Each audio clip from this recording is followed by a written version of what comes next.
Hello, Talking Fight fans around the world. Welcome once again to another episode of The Scoop featuring the champ, Bola Ray. And tonight we've got a great episode lined up on good old Tommy Morrison. What do you got to say about Tommy? Oh wow! Well, for the most part, this is another episode in my ongoing series on forgotten heavyweights, True. soldiers that made the '90s such an iconic decade for the division. This specimen was known for his devastating left hook. Was a world champion for a blip in time, but beat he actually beat former world champion George Foreman. Not many people could put that on their resume. True. And he had a couple of more notable wins, like Donovan Razor-Ruddock. He was the great grandson of the Duke, John Wayne himself. I don't know that. But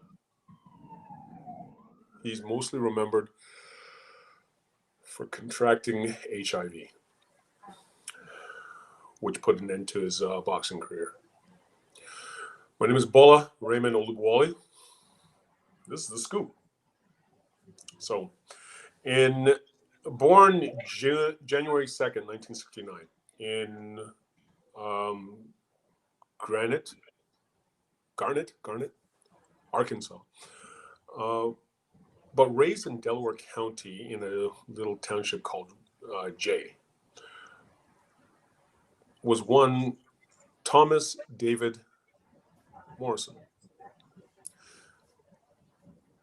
The story is that his great-grandfather was none other than Marion Morrison, who most people know as John Wayne because of his stardom or Hollywoodism. Let's call it that. His Hollywoodism. Hence why he got the name the Duke, was just so fitting. Now, his father pushed him into boxing at the ripe young age of 10, which is great and typical. But that's pretty much where his story with his parents actually stops being normal. His mother, not to be outdone, actually falsified his identification so as he could enter tough men competitions at the age of 13. He fought men at the age of 13. He had to show identification that he was 21. Now, in her defense, Tommy later spoke about this on a future interview and whatnot, and he's claimed that of his 15 fights, he only lost one. So, what can you say? But to say Tommy's upbringing was less than conventional would be like calling the Cold War an unfortunate misunderstanding. Tommy's mom gave him his first tattoo when he was barely 10 years of age. Tommy's dad introduced him to a stripper when he was 14 so as to lose his virginity. Wow. My dad gave me a Michael Jackson Thriller album when I would turn 14. Yeah. Yeah. Tommy was wild, with a great deal of ability, but just not very much guidance per se. And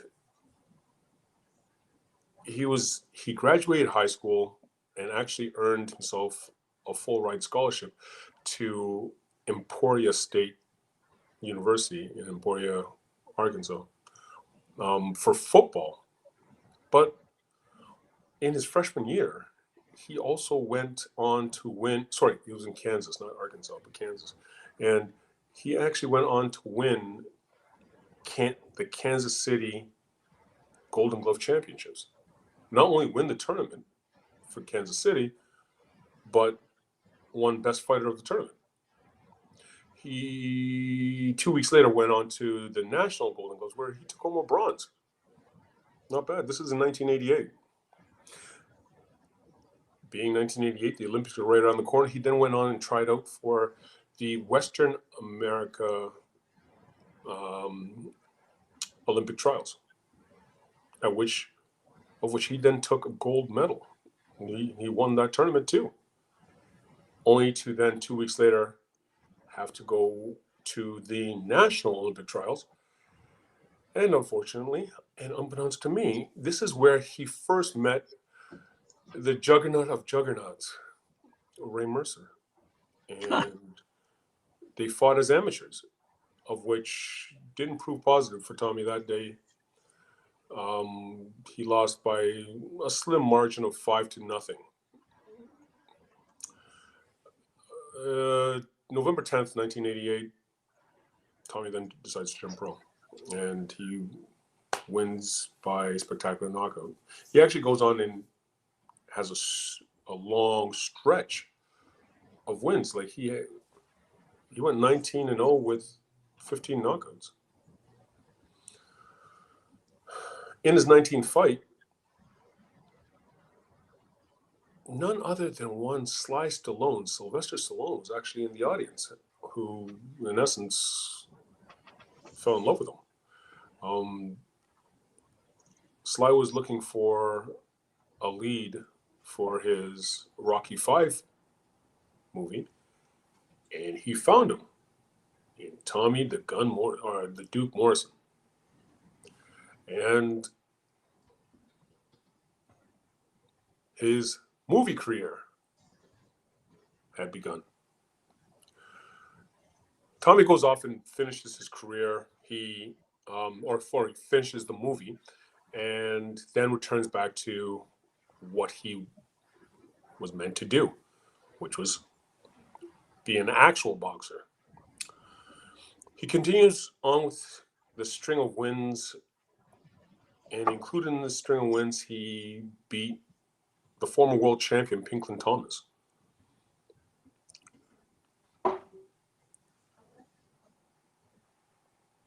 This one gave notice to the heavyweight division. There's a new kid on the block. Keep your eyes open. So, and with that, he ran into my main man, Ray Mercer. But this time, Olympic gold medalist Ray Mercer. The fight started off very well for Tommy. He completely battered and banged Ray for the first 3 rounds. But then the 4th round came around, and then that's when something a little more telling came about, in that he got caught. Ray picked up the pace, a little more exchanges, but it was still Tommy's round. But at the end of the round, Tommy was visibly tired. Now, on the exterior, he looks like a juggernaut. He looks like a specimen, chiseled out of white ivory. But then, yeah, he was sucking wind at the end of the 4th round. The 5th round starts. And yeah, Tommy got caught coming in on Ray, and Ray caught him with a big right, spun around. This was the most memorable knockout in boxing history And unfortunately, Tommy was the victim. In any other environment, we're talking street, we're talking in a bank, we're talking anywhere other than the boxing ring, that beating that Ray put on Tommy would have got him an assault charge, an aggravated assault charge at that. It was epic. Now, Tommy continues on with his career, actually rather spectacularly. He goes on to win another 6 fights in a row, and against, most notably, one Joe Hip. Joe Hip was the first Native American to ever fight for a world title, and this win was remembered and it was revered, not just because who he beat in Joe Hip, but the fact that, and actually not just because he stopped Joe Hip in the 9th round, but the fact that he went and did this with not just a broken hand, but a broken jaw. And he pulled out a win like this. Bravo, my man. He went on to have 2 more fights. And then he's up against none other than the juggernaut of juggernauts, George Foreman, for the vacant WBO heavyweight world title. George was on his comeback trail. So he was incredibly hungry and determined. June 7th, 1993, they face off for the stands. Not many, including me, gave Tommy any chance at being successful that night. But when the final bell rang, oh boy, were we wrong. Oh dear God. Tommy chose to fight George on the outside, which was ingenious, but I didn't think that he had the boxing IQ for this. He would dart in, throw the big combination, but the big thing, which I expected, the big thing was he wouldn't stay there. He'd actually get out. And he circled and danced, and he made it difficult for George Foreman to actually bang him out. I thought that this was going to be 2 trains colliding, who had bigger muscles, and just pound the hell out of each other. Tommy he punched hard, but he also outboxed him. It was a spectacular fight. Tommy won the respect of so many people after that fight. And yeah, mine included. A 12-round unanimous decision. Now, his first title defense was supposed to be against a guy by the name of Mike Williams, who, the night of the fight, pulled out. The night of the fight, they're the main event. Can you see how promoters have heart palpitations? Pulls out of the fight. So the alternative was a fighter by the name of Tim Tomaszek. And he was ready to go. He was in the audience. He was ready to go. Now, something that most people don't realize or know about the pro game is that when a promoter has the champion, what he does is he sets them up for an opponent. But to ensure that everything goes well, like in this scenario, he will go off and get an alternate opponent just in case some kind of stupidity like this happens. Now, that is what is just done. But most people in TV fantasy land, or whatever you want to call it, don't know this component of the game. So when they had Tim Ray to fight on moment's notice, it looked like they pulled him out of the stands and said, "Here, bus driver, take a beating for a couple of rounds, and you get your $500 and go home." Now, the WBO, being relatively new, a new belt scenario, thought that it did look bad and decided to not sanction the fight on the grounds that Tomaszek had lacked the experience to be fighting a world-class fight, so the fight didn't happen. This turn, or could have turned serendipitous, because all of a sudden now there's a mega fight on the horizon. A mega fight against Lennox Lewis, the WBC heavyweight champion, unifying with the WBO heavyweight champion. Unfortunately, Tommy took a tune-up fight against a guy by the name of Michael Bent. Who Michael Bent? I have no idea who he is. Went and took a fight against him, got knocked down 3 times, lost via technical knockout. Wow. Lost his belt. There goes that. Wow. Anyways. Back on the horse again, Tommy finishes 1994 with 3 more wins via knockout and 1 draw.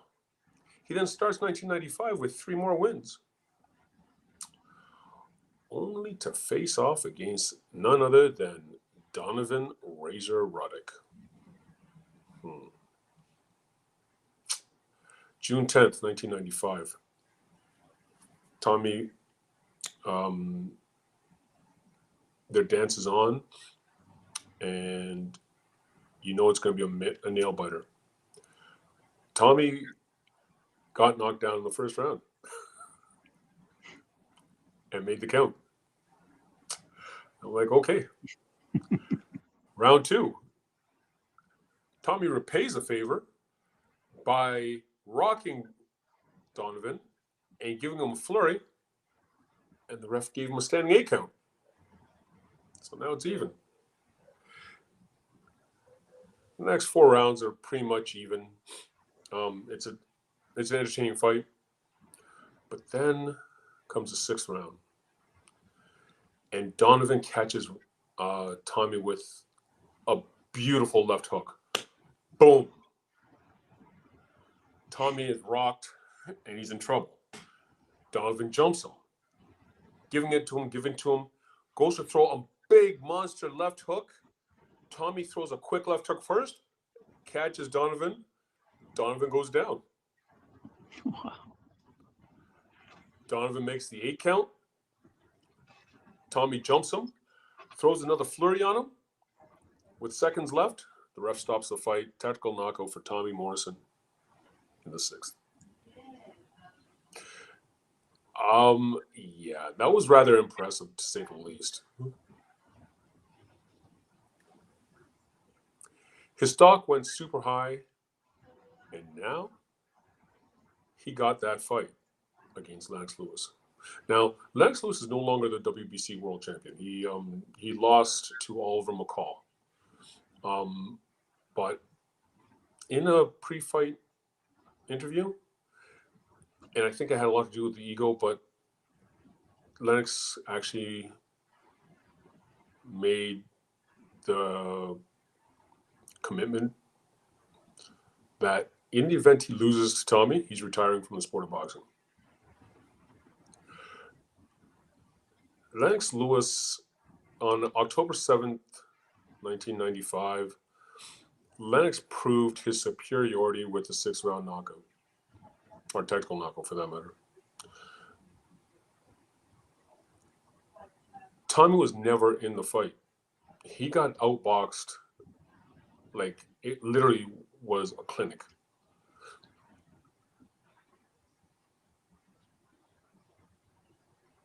I fell for him then. But this is Tommy the Gun, or Tommy the Duke, sorry. I keep calling him Gun. Oh, yeah, that's another Tommy. He's on my radar. But, yeah,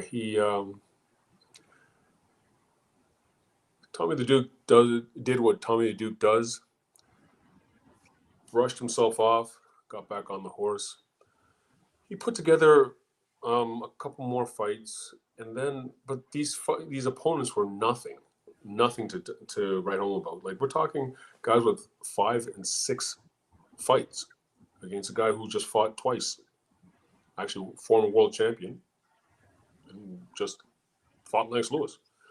So yeah, he strung together 3 quick first round knockouts, and then in 1996 he was getting ready for a fight against a guy by the name of Arthur Weather when the Nevada State Athletic Commission banned Tommy Gunn, or Tommy the Duke. Why do I keep calling him Gunn?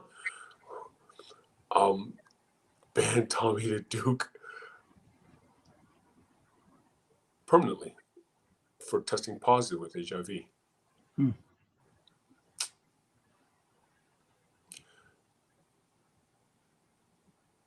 Tommy inside the ring was spectacular, a true asset to the sport.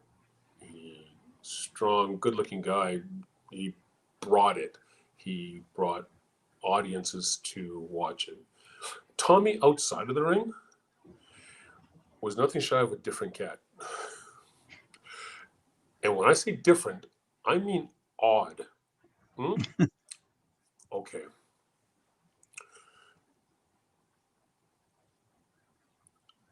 Tommy, who at the time had 2 wives,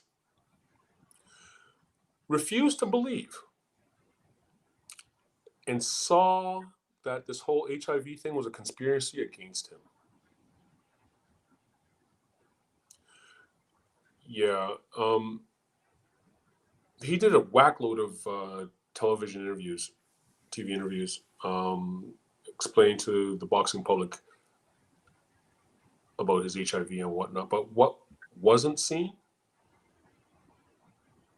behind the camera was his reluctance to accept anything called logic. In an interview with Larry King, when asked, "Did you think this could ever happen to you?" He said no, because he thought that AIDS only happened to black people. Now, 4 years prior to this, Magic Johnson had contracted HIV and took his medication and whatnot, and is here with us today.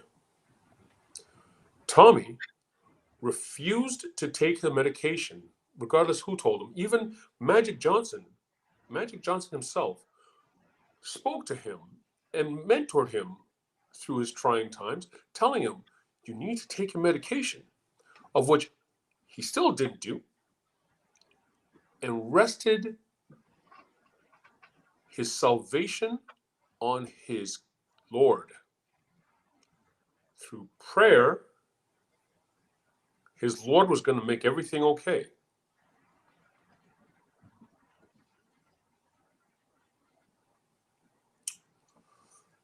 Yeah.